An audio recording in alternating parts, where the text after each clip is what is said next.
Okay, I cleared the jam and got those rounds to fire. Again, a second type of ammo. Now that was steel, so I don't know if that's why it's not cycling as well. But this is another type. I have Super Speed Extra 7.5 in 2 3/4 inch shells, 12 gauge Winchester. So we're gonna try this.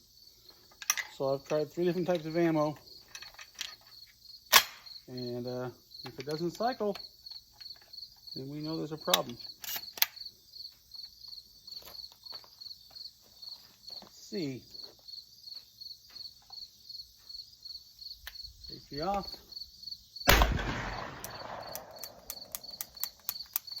No second shot.